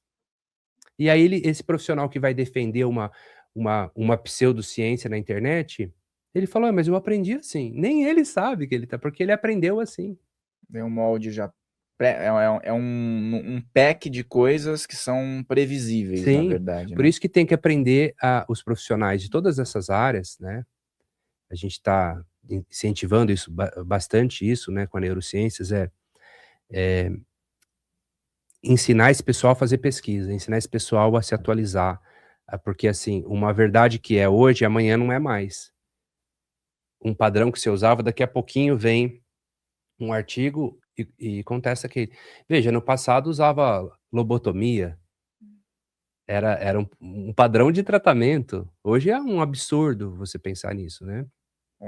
Na lobotomia era já um lance mais agressivo, mas até o mesmo choque, né? Sim, seccionava uma parte do cérebro da pessoa, né?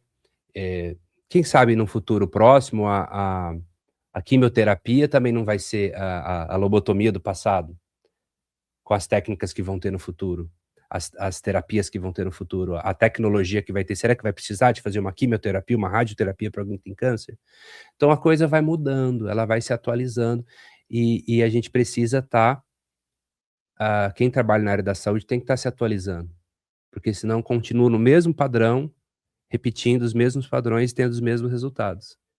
Então a gente não pode acreditar em tudo que vê na internet, isso para todos que estão em casa aí. Vi um médico falando uma coisa antigamente, né, quando eu era pequeno, pô, o médico falou, era lei, né? Se você questionava o médico, ele batia a mão na mesa, né? E falava assim: quem que você pensa que você é?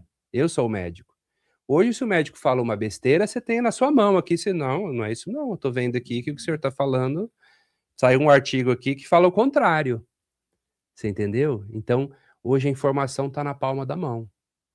Tá cada dia mais fácil. Então a gente tem que tomar muito cuidado com aquilo que fala que é assim porque é assim. Relativo. Existem várias linhas, né? Por exemplo, você falou no lance da dieta, né?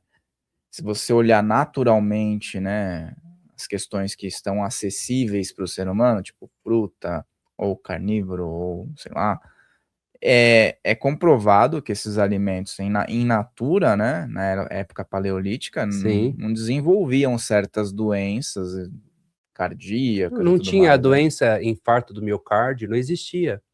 Ela começou a existir a partir de 1911, através da inserção de óleos vegetais hidrogenados no mercado. Coincidiu, você entendeu? Não tinha isso. Você pega a foto da, eh, Copacabana, 1960, 70, você não tinha um obeso na praia. Todo mundo comia comida de verdade, Hum, né. A sua bisavó, sua avó que morava lá na roça, comia o quê? Era a galinha que matava, era o porco, cozinhava com a banha do porco, ovo comia caipira. ovo caipira, fruta. Apesar que hoje não é a mesma fruta que a gente come com todos os agrotóxicos, né, mas assim, muito agrotóxico, mas eles comiam o que dava ali, o que tinha ali, era comida de verdade. Só que o que a indústria fez? Ela inverteu a pirâmide alimentar, né, colocando, o carboidrato como a base. Não que o carboidrato seja ruim, tá gente, mas inverteu a pirâmide. Demonizou a carne, a gordura saturada, e você vai no mercado, você tem todo tipo de opção de porcaria pra você comer com nome fit. Aí tem uma tabela lá que eles colocam, Cheio de né. amido, cheio de frutose, cheio de, eh, adoçantes, cheio de porcarias com ingredientes que você não sabe nem o que é. Você pegou o negócio e leu, você não sabe nem o que é, né. Por isso que a gente precisa descascar mais, desembalar menos, né. Então assim, eu no último ano eu emagreci 20 quilos, né. Eu não fiz mais supermercado. Eu só ia em 2 lugares, no açougue e na feira. Só natural. Só isso, só açougue e feira. Não ia mais no mercado. Não tinha o que eu comprar no mercado. O que eu precisava estava ali já. E às vezes, por exemplo, as pessoas estão E minha saúde melhorou. mentalmente condicionadas a dizer o seguinte, isso daí que tipo: "Ah, mas aí precisa investir um dinheiro". Mas esses industrializados também a pessoa gasta uma grana comprando. Muito. Ela acha caro o quilo da carne, mas ela não calcula o salgadinho que ela compra, as bolachinhas que ela compra. Refrigerante, Vai colocando. E que daí você come, daqui a pouquinho você tá com fome de novo, né. E né. até isso daí do pessoal fala do pão, da massa, tal. É legal a gente entrar também tem coisas mentais envolvidas. O pessoal fala: "Ah, Jesus comia pão", mas aquele pão não era esse pão, já Nada a mudou ver, tudo. nada a Era ver. o glúten nem era acho que era presente naquele pão do jeito Sim, que é aqui hoje. Os italianos nas zonas azuis lá, né, eles Uhum. comem muita massa, mas o jeito que eles fazem É, não tem o elemento tóxico que prejudica, né, então por que é, que eles ficam magros? Por que que eles ficam saudáveis? Porque é a maneira que é feita. é. Enfim, cada pessoa tem um estilo. Tem pessoas que eu super respeito, que por questões espirituais ou religiosas, elas seguem uma linha alimentar. Por exemplo, eu não como carne tudo bem, envolver uma crença, uma cultura, ok, né. Mas a ciência, ela não tem a crença cultural, ela vai rodar dados, ela vai chegar num resultado, né. Então, ok, você tá fazendo isso por um viés religioso? Ok, mas quer fazer por um viés de saúde? Então nós temos que ir para a ciência para ver os dados disso, né. Uhum. Então, eh, demos uma volta aí para falar de nutrição, mas para voltar pra hipnose e PNL agora, para trazer a ideia de que as pessoas não podem acreditar em tudo que simplesmente sai na headline, ou que o profissional do jaleco branco falou, porque a internet, ela deu voz para todo mundo, isso é bacana, mas ao mesmo tempo é um problema também, né. E qualquer pessoa se coloca ali como uma grande autoridade numa coisa e acaba replicando informações falsas que vão influenciar milhares de pessoas. Assim, e muitas dessas informações que ocorrem e que também as pessoas estudam a mente humana, né. Eu estava até vendo esses dias, lembrando que nos anos 2000, tal, tinha um programa que a pessoa ligava lá para tentar acertar, né, era um jogo mental, eles falavam, não sei se você lembra, que aparecia em algumas emissoras. A pessoa tinha que decifrar um enigma, só que para ela chegar naquele enigma, ela ficava 1 hora no telefone lá gastando os tais dos pulsos, né? Uhum. E aí a pessoa ficava 1 hora lá comendo e a hora que ela chegava lá, ela ia decifrar o tal do enigma Sim. mental, né? Só que quando a gente analisa, tem todos esses elementos que você falou. Os apresentadores tinham um tom de voz, as palavras que eles falavam, Uhum. estavam hipnotizando a pessoa para a pessoa acreditar que ela ia conseguir aquilo, mas ela nunca Sim, conseguia, porque não sim. chegava na fase final, só chegava a conta do telefone depois. Então, havia o estudo que nem... Eu considero, então, que essas ferramentas que você colocou aqui, todas podem ser neutras, a depender do caráter da pessoa também, né? Claro, do bom senso, né? O bom senso, aplicação para utilização do bem, né? E a propósito, você falou de algumas vertentes. É ideal ou como funcionaria uma pessoa que busca colocar tudo isso num combo? É aplicável, tipo a PNL junto com a hipnose, junto com o processo de reprogramação, junto com um processo que a pessoa tá conduzindo através daquilo que ela aprendeu? Sim, sim. Inclusive, você falou de programa de TV, aí eu assisti um filme esses dias, se não me engano, chama The Luckiest Man, O Homem de Um Sorte, homem de que sorte. é bem legal, que é um cara que ele, lá nos anos 80, ele vai nesses programas de auditório, que as pessoas sempre perdiam.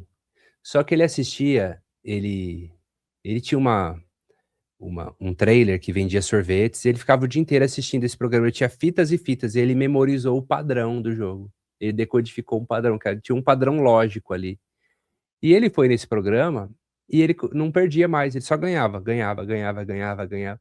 E a produção foi ficando louca com o cara, porque precisamos parar esse cara, porque ele vai falir a empresa, porque ele começou a ganhar muito dinheiro, e a hora que eles davam o intervalo, ele saía do auditório, ele recebia todo tipo de ameaça, de chantagem, para desequilibrar ele, porque ele tinha burlado, mas na verdade ele pegou um padrão. Aí foram brigar com as pessoas que criaram o jogo, porque criaram um negócio mal feito, previsível, e ele tinha o padrão certinho, ele era um jogo que ele tinha que apertar um botão na hora certa, e ele só acertava, é um caso real. Depois o pessoal joga na internet aí pra ver. É um filme muito legal. É um caso real e ele realmente ganhou milhares de dólares lá nos anos 80, naquela época, e desbancou o programa. Quase quebrou o Mas ele programa. não fez nada ilegal, ele só foi Nada. lá e estudou o Estudou, negócio. é. Só que o pessoal não sabia que tinha essa brecha, Não que poderia ter sabia. essa É. brecha. É porque como vamos fazer uma analogia de um caça-níquel, né. A casa sempre ganha, né, essa pessoa que entra em jogo achando que ela vai ganhar, ela ganha um pouquinho e deixa você ganhar um pouquinho e depois te toma. Inclusive, ó, uma coisa que não tinha ninguém, que engraçado, que vinha pedir por tratamento de vício em jogo. Ultimamente é frequente, Ah, tá muito grande, né? frequente. Um dia um cara falou assim: "Eu quero que você me hipnotiza para eu operar melhor no jogo", aí eu falei: "Não, cara, eu não faço isso, eu te ajudo a sair do jogo, não entrar mais". "Não, mas eu já ganhei muito dinheiro, já perdi também, mas eu peguei um empréstimo no banco", e o cara se enrolou. Olha, a casa sempre ganha. Não. Não, porque antes as pessoas, isso é uma coisa de utilidade pública. Antes as pessoas ficavam com problema, no bingo, ou Sim, apostando no hoje em casa, no sofá da casa, a pessoa tá viciada sim, no jogo e onde ela tiver, porque tá acessível, sim. né. Então, eu acho que é algo super válido e eu tenho recebido muitos relatos mesmo, tá, de internação, tá. A É, pessoa internou porque está com problemas de jogo e muitas vezes interna porque não consegue largar do celular, até mesmo em qualquer finalidade, não larga do celular a pessoa. é, é, É coisa nova, né, porque não tem é. muito estudo, porque é Nova recente, é. né. E inclusive são jogos que mexem com o sistema de recompensas, né, mexe com o circuito dopaminérgico, e essa pessoa, ela se vicia, né. Pessoas que já têm uma tendência a isso. Outro caso que não tinha, era muito raro, e hoje tem muito, é vício em pornografia. É, Assim, não de forma assim, ok, um pouquinho, não, mas a pessoa dela ficar perdida nisso, de ela tá quase perdendo o casamento por conta disso, dela ficar horas trancadas no quarto todos os dias. e mexe, eu já vi casos, assim, mexe, a pessoa fala assim: "Ah, mas isso não é algo que prejudique a pessoa como um tóxico", mas, cara, e eu já olhei pessoas que estavam definhando por causa Sim, disso.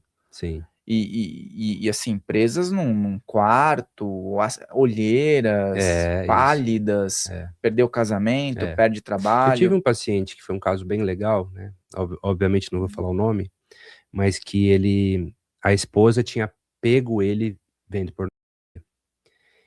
E, ao invés dela acabar com a raça dele, ela falou: "Você tá doente, eu vou contratar ajuda terapêutica pra você". E aí, ele foi fazer terapia pra isso que ele realmente não queria, mas a pessoa tem que querer abandonar isso, né. E a gente fez uma terapia, foram algumas sessões, e aí ele ia ter que mudar, ele ia ter que ficar uma temporada num outro país por conta da empresa que ele trabalhava. Ia ficar longe da esposa alguns meses. Ou seja, tinha a faca e o queijo na mão pra ele cair na pornografia de novo. Pois ele não caiu. Aí ele me ligava de vez em quando e falou: "Cara, tô firme aqui, não mexi mais, nem tem no meu computador, nem parece que nem é comigo". E ele conseguiu canalizar essa energia sexual que ele tinha pra ganhar dinheiro, que é o que eu falo: "Cara, a energia sexual é uma energia criadora".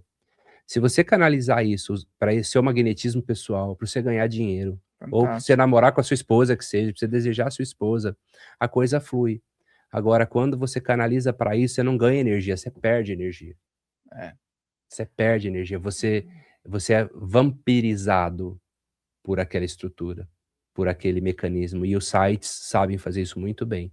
Eles sabem prender a sua atenção ali de tal forma que vai criando um looping, e a partir do momento que você criou aquele padrão, porque assim, o seu cérebro, você não sente falta de nada que você não conhece, né. Você fala assim: "Ah, você sente falta de crack?" Você fala: "Cara, eu nunca usei", né. Mas, uma vez que ele experimentou ali a pornografia, ele sabe aquele caminho, ele tá precisando de dopamina, o cérebro dele vai falar: "Faz isso aqui que você vai ter essa moedinha aqui".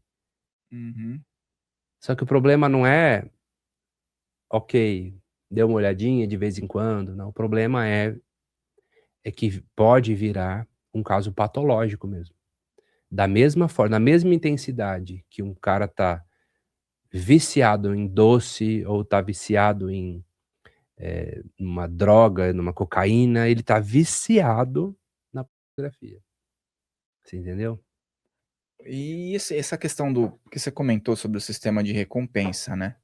E como que se desencadeia, por exemplo, todos nós buscamos recompensa o tempo todo, mas como se desencadeia em certos indivíduos essa predisposição a ter uma necessidade maior de busca por recompensa o tempo Sim, todo, né?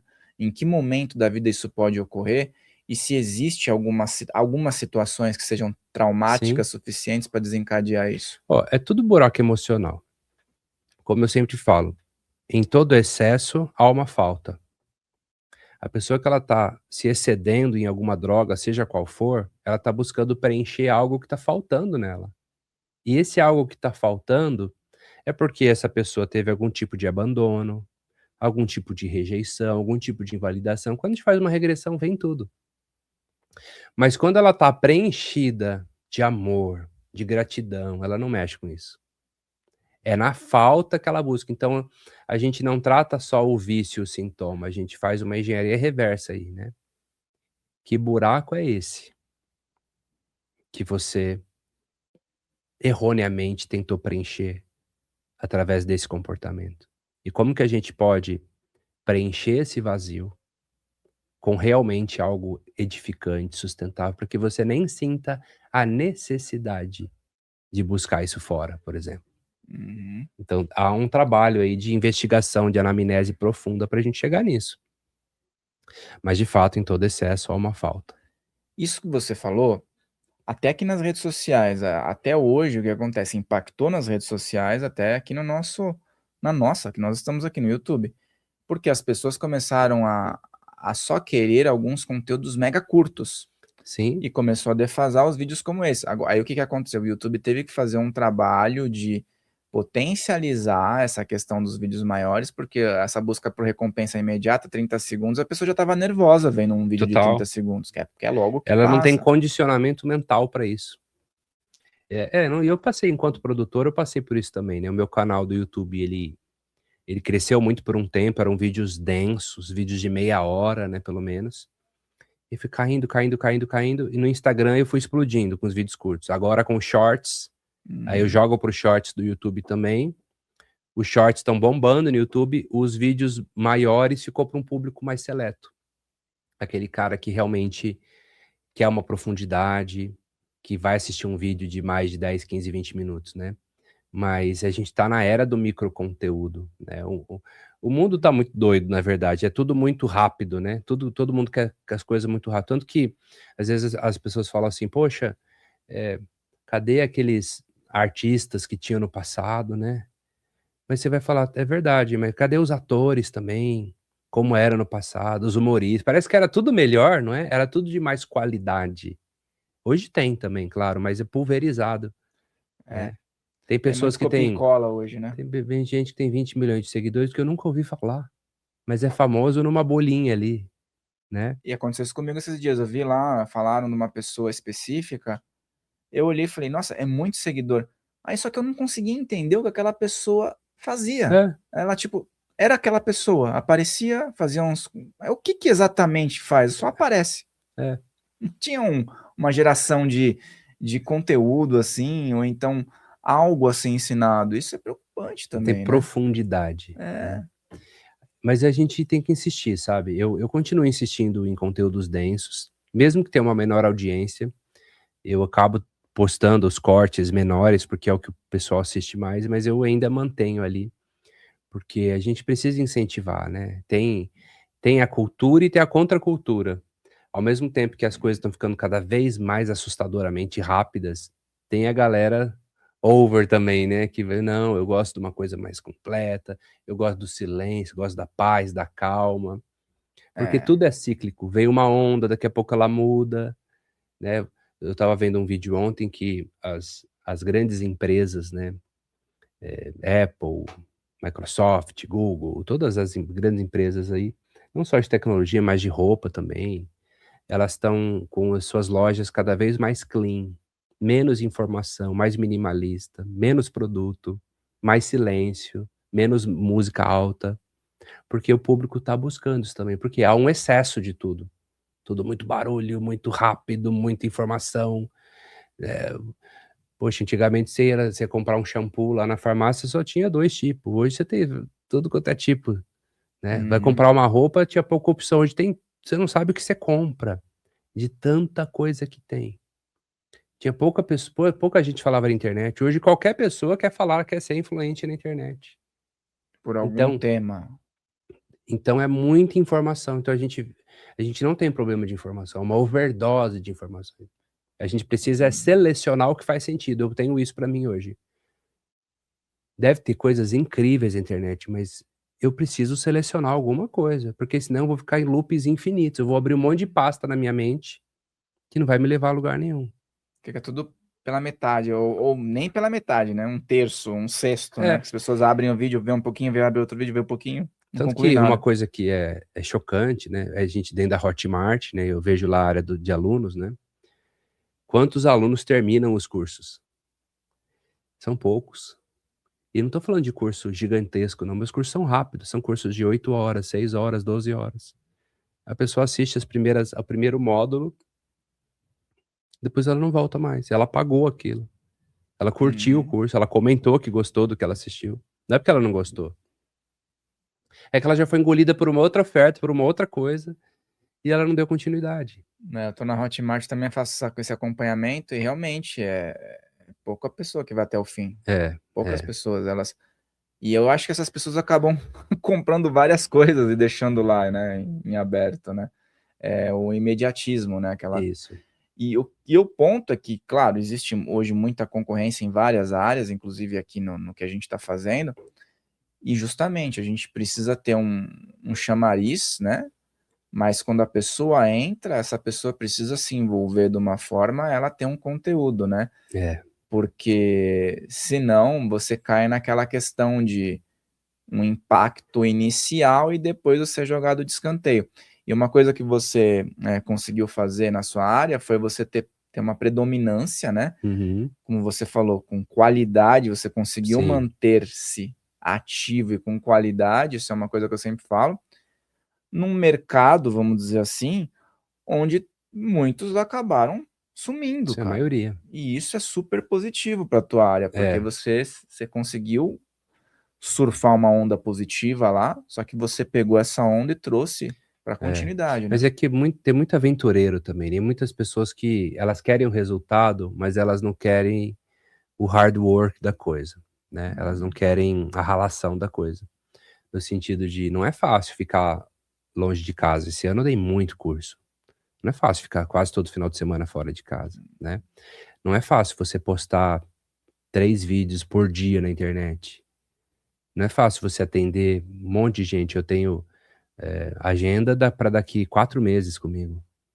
é muita gente, né, então não é fácil você ter que se atualizar, estudar toda hora, né, eu tô sempre ou eu tô dando aula, ou eu tô atendendo, ou eu tô estudando, né, então, você quer ter esse estilo de: "Ah, nossa, poxa, que cara tem a vida fácil, deve ser legal pra caramba, ter um monte de aluno, de seguidor, ficar em hotéis bacanas, turma sempre lotada", mas não vê o que que a gente rala pra fazer tudo isso, né, o trampo que é isso. Então, a partir do momento que eu defini: "Cara, isso que eu faço não é um hobby só, não é uma profissão só, é minha vida". Falo: "Meu trabalho se confunde com a minha vida, é a minha vida isso aqui". Então, você passa por altos e baixos, por exemplo, muita gente ficou na pandemia já, veio a pandemia, Uhum. quebrou e não voltou mais. Eu não tenho como quebrar o meu negócio, porque sou eu mesmo, só se me tirar do jogo, porque você pode tirar tudo que eu tenho, pode tirar meus alunos, seguidores, títulos, formações, me joga na rua, eu vou pegar alguém e falar: "Escuta, você quer aprender hipnose?". Que foi como eu comecei. Eu comecei num parque público, pendurando um banner numa árvore, escrito: "Hipnose grátis, experimente aqui". Eu faço tudo de novo. Porque é o que eu sei fazer, é o que eu tenho paixão de fazer. Eu não tô nessa porque: "Pô, tá dando dinheiro isso, hein, vou entrar nisso aqui porque tá dando dinheiro", não, eu faço isso porque é a minha paixão. Então eu já dei turma pra turma lotada, e eu já dei turma pra pouquinho aluno, tomando prejuízo, mas eu estava ali com o mesmo prazer, mesmo tesão de dar aula, você entendeu? Porque chega uma hora que não é pelo resultado financeiro, é importante, mas é pelo legado, pela paixão, pela o legado que você tá deixando, entendeu? Aquilo que te faz, que te move para viver, né? Eu É. acho que é super importante as pessoas fazerem essa pergunta. Lógico, que às vezes a pessoa trabalha pelo financeiro. Mas e se por acaso não tivesse o financeiro, tivesse tudo ok, o que É, que ia mover sua vida? É isso? é. Então vai ter o Tem financeiro gente que também. quer fazer meu curso de hipnoterapia, algum curso meu de terapia. "Ai, que você acha? Você acha que é bacana, assim, ser terapeuta? Dá dinheiro, assim?" Aí fala assim: "Ó, a pergunta não é essa, a pergunta é: você gosta de gente? Você gosta de gente?" "Ah, eu não gosto", então vai mexer com outra coisa, vai mexer com sistemas, vai mexer com bicho, vai mexer com planta. Tem que gostar de gente. E outra, você gosta de ouvir o problema das pessoas? Porque a gente escuta problema o dia inteirinho. "Tá tudo bem Uhum. pra você?" Então não entre na área da terapia por dinheiro, porque isso não vai se sustentar. Você pode ganhar dinheiro nessa área? Pode, mas quando você não busca dinheiro nela, você faz um trabalho com excelência e aí naturalmente te procuram tanto que você vai ganhar dinheiro. Mas se você entrar nessa para pegar uma onda, o que foi que aconteceu com essa leva da hipnose, a maioria era aventureiro, a maioria era aventureiro. Muitos deles inclusive falam mal de hipnose hoje. Não vou citar nomes aqui, mas caras que eram da época, que hoje têm o seu próprio método e falam: "Eu já acreditei em hipnose, eu já acreditei em reprogramação mental, eu já acreditei em PNL, mas hoje, com o meu método, você vai aprender a verdadeira não sei o quê", sabe. Então, E deve ter a hipnose também e lá. que e vai na hora de fazer ele vai botar de novo, mas não é mais interessante mercadologicamente, ele muda a roupagem da coisa. É a humanidade, né, meu amigo? É. Mas fala para o pessoal então, as pessoas que ficaram até esse momento Uhum. provavelmente vão ter um interesse de estudar com o Lucas, de consumir mais conteúdos e de estarem atentas às atividades e novidades. Então, abro esse espaço para você falar sobre tudo que faz sentido aí, para o pessoal poder agregar mais, né, e aí fazer suas divulgações. Bom, eu tenho, módulos, né, cursos desde o básico ao mestrado, né. Então, os cursos livres são no Instituto Lucas Naves, você vai lá www.lucasnaves.com.br, lá você tem os meus principais cursos, tá. Quem quer ir para a área acadêmica, fazer graduação, pós ou mestrado, na área da neurociência, vai procurar a Universidade Conhecimento Integrado, tá? Procura aí no Google, ou no Instagram, que é a universidade que eu sou parceiro e sócio de alguns cursos, né, como essas graduações. Nós estamos sendo um dos pioneiros aí em graduação em neurociências, né, semipresencial, parte online e parte presencial.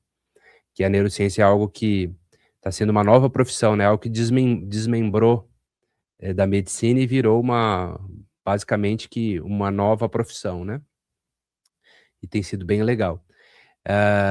E nas redes sociais, né, eu tenho conteúdo gratuito todo dia, né, com dicas, sabedorias, insights sobre hipnose, PNL, espiritualidade, né, a parte de neuroespiritualidade, que eu gosto muito, que é a parte da neurociência que estuda fenômenos espirituais, lá no Lucas Naves Oficial, no Instagram, e no YouTube Lucas Naves Hipnose, tá? Dá para me seguir lá e tem muito conteúdo de valor lá que o pessoal vai gostar. Isso aí, pessoal. Vou deixar o que ele falou aqui na descrição para que vocês possam analisar. Inclusive, lá no Instagram tem corte da participação anterior que tá super bombado lá. O pessoal tá assistindo bastante e tá auxiliando muitas pessoas. Então, aqui na descrição vai estar tudo o que ele falou para que você possa segui-lo, acompanhá-lo. Tem os livros também, né? Tem, lá no meu site tem meus livros também, tem a aba de livrarias e a parte de livros, né, vai lá, livraria Lucas Naves, tem os livros que eu publiquei, pessoal que gosta de ler, né, tem livros bem legais. Gratidão, viu, meu irmão, por você ter vindo aqui mais uma vez, passado conteúdos de extrema relevância e que nós tenhamos novas oportunidades. Foi um prazer, é sempre um prazer voltar aqui a esta casa, o papo sempre flui, né, a gente não vê a hora passar, então porque foi bacana, né. Um abraço para todos de casa aí e estamos juntos. Fiquem com Deus. Um abraço.